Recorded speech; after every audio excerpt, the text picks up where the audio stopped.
Hello बच्चों, आज हम हिंदी में पाठ 6 जो कि हमने पढ़ लिया है उसी चैप्टर के अंदर जो स्वाध्याय है और कुछ एक्सरसाइज है उसे कंप्लीट करेंगे।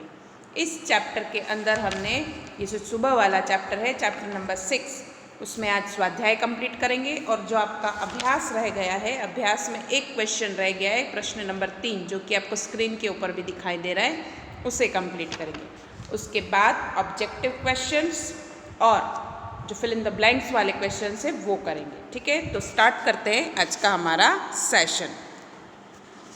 तो सबसे पहले इस चैप्टर के अंदर जो ऑब्जेक्टिव क्वेश्चंस हैं, 4 ऑप्शन जिसमें दिए होते हैं, उसे कंप्लीट कर लेते हैं। सबसे पहले हेडिंग लिखी हुई है, निम्नलिखित प्रत्येक प्रश्न के उत्तर के लिए दिए गए विकल्पों में से सही विकल्प चुनिए। आपको ऑप्शन दिए होंगे, उसमें से राइट ऑप्शन आपको चुनना रहेगा। सबसे पहले लिखा है रेशमा अब डैश साल की लड़की है। तो कितने साल की लड़की थी? 11 साल की लड़की है। उसकी उम्र इसमें 11 साल बताई गई है। दूसरा है रेशमा की माँ क्या बनाना चाहती थी? तो क्या बनाना चाहती थी उस दिन? लड्डू। क्या बनाना चाहती थी? लड्डू। ऑप्शन बहुत सारे दिए हुए हैं, राइट ऑप्शन क्या है? लड्डू। तीसरा है माँ को रेशमा की आवाज़ में क्या महसूस हुआ? उसकी माँ को उसकी आवाज़ सुनकर क्या महसूस हुआ? दृढ़ता। दृढ़ता यानी वो एक बार ठान लेगी तो उस काम को ख़त्म ही करके रहेगी। चौथा प्रश्न, रेशमा बाज़ार से गोलू के लिए क्या लाई? तो रेशमा बाज़ार से गोलू के लिए क्या लाई? टॉफ़ी लाई। क्या लाई? टॉफ़ी लाई। पांचवा, रेशमा किनके साथ फुलझड़ियाँ जुड़ा रही थी? तो किसके साथ छुड़ा रही थी? दादा दादी के साथ छुड़ा रही थी। ठीक है, ये थे ऑप्शन वाले प्रश्न। अब उसके आगे के क्वेश्चन।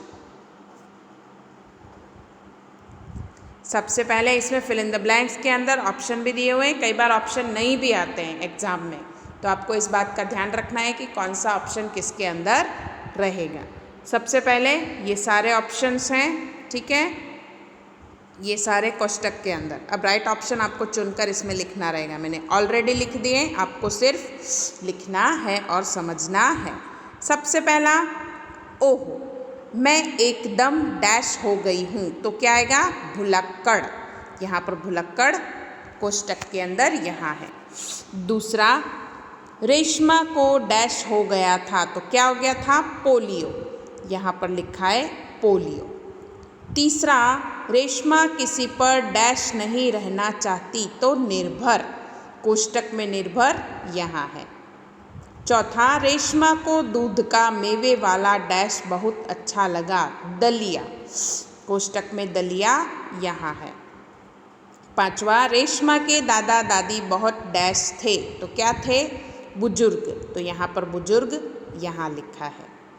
सारा सामान नुक्कड़ वाली दुकान से ही मिल जाएगा। नुक्कड़ वाली लिखना है आपको, और यहाँ पर नुक्कड़ वाली कोष्टक में यहाँ है। लास्ट है, पटाखों के डैश में रेशमा की आवाज़ दब गई। शोर। यहाँ पर शोर कोष्टक में यहाँ है। ठीक है, तो आपको राइट ऑप्शन इसमें लिखना रहेगा। ये थे फिल इन द ब्लैंक्स। एक बार रीड कर दे रही हूँ मैं फिल इन द ब्लैंक्स को।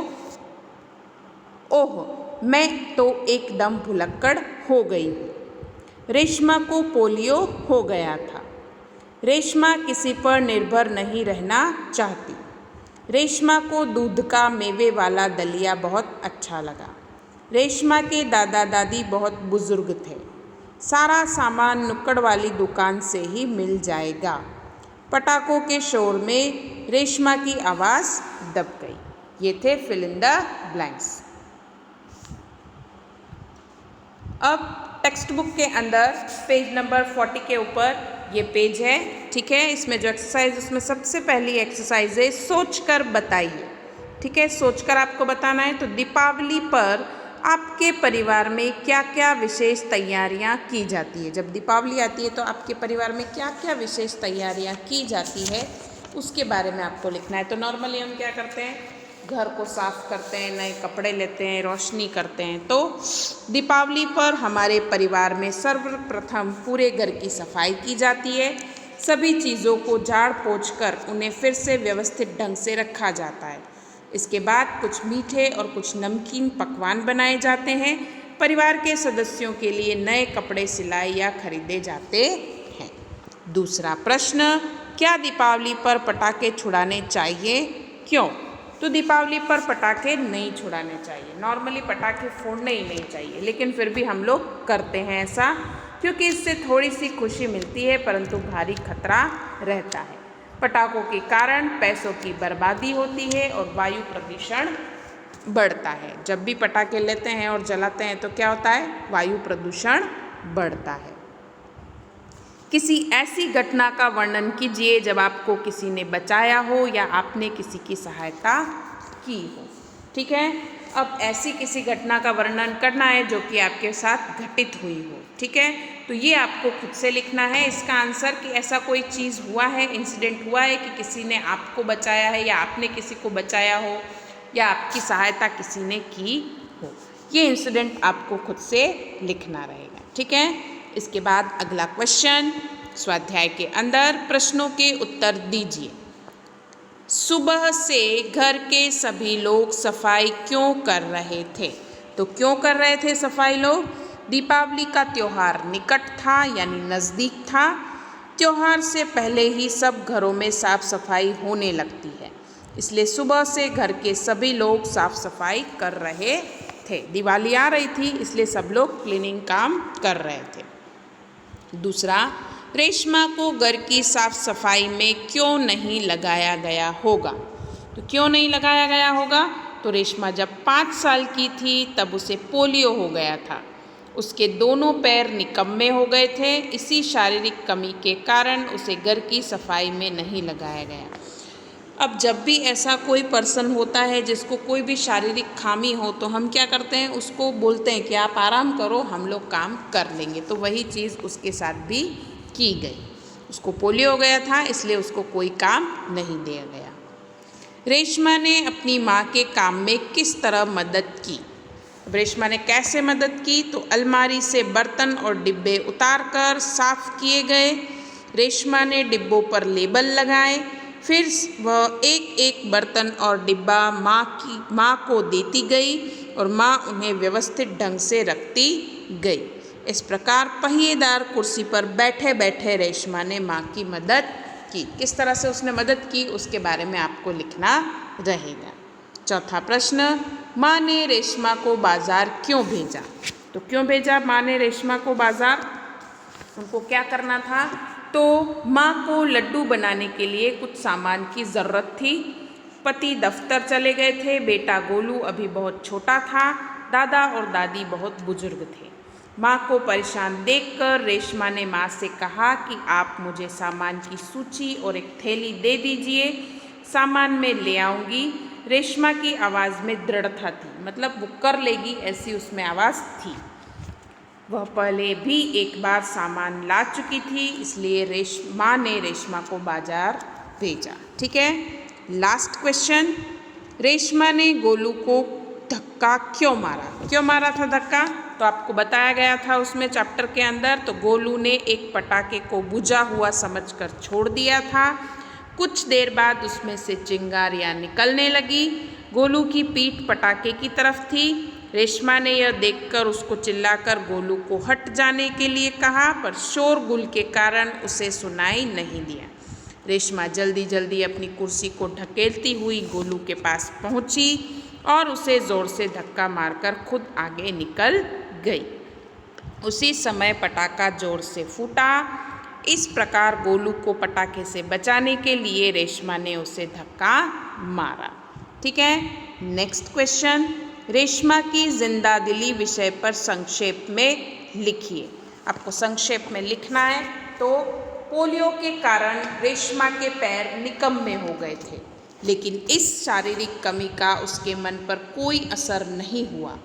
वह अपने सारे काम स्वयं करती है। वह अपने काम के लिए किसी पर निर्भर नहीं रहती।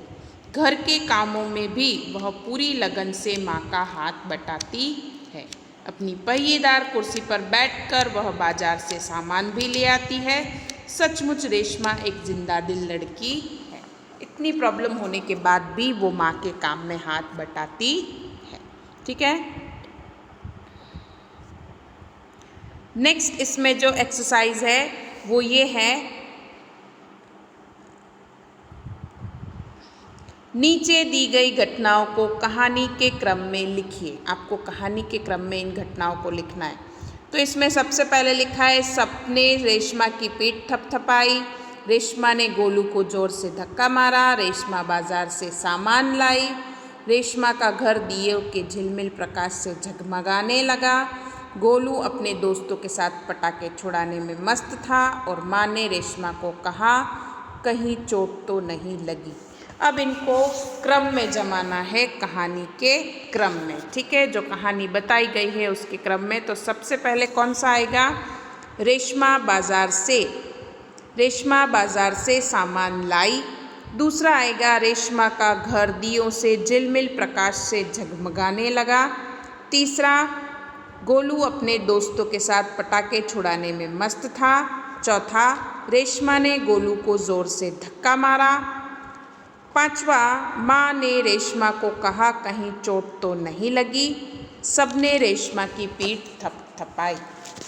इसके जो नंबर्स हैं मैंने इसके सामने, वाक्य के सामने लिख दिए हैं कि कौन सी घटना पहले हुई और कौन सी घटना उसके बाद में हुई। ठीक है, इसको क्रम में आपको लिखना रहेगा। अब आज आपके होमवर्क के अंदर आपको क्या करना है वो मैं आपको बता देती हूँ। सबसे पहले ये जो ऑब्जेक्टिव क्वेश्चन है, 4 ऑप्शन वाले जो क्वेश्चन और फिल इन द ब्लैंक्स, इनको आपको नोटबुक में लिखना रहेगा। उसके बाद ये जो प्रश्नोत्तर है उनको भी आपको नोटबुक में लिखना है। कुछ प्रश्न ऐसे हैं जो ऊपर वाले आपको स्क्रीन के ऊपर दिखाई दे रहे हैं, सोचकर बताइए। वो अपनी मर्जी से भी आप लिख सकते हैं, लेकिन इसमें जो तीसरा है वो आपको खुद से लिखना रहेगा। उसके बाद ये जो प्रश्नोत्तर हैं ये वाले, ये आपको नोटबुक में लिखने हैं। ठीक है, मैं आपको सेंड कर दूंगी ताकि आप आसानी से लिख सकें।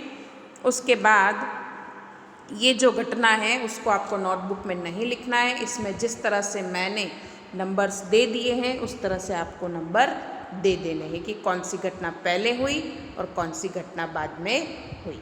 इतना होमवर्क आपको आपकी हिंदी की नोटबुक में लिखना रहेगा। आई होप आप लोगों को मेरी बात समझ में आई होगी। धन्यवाद।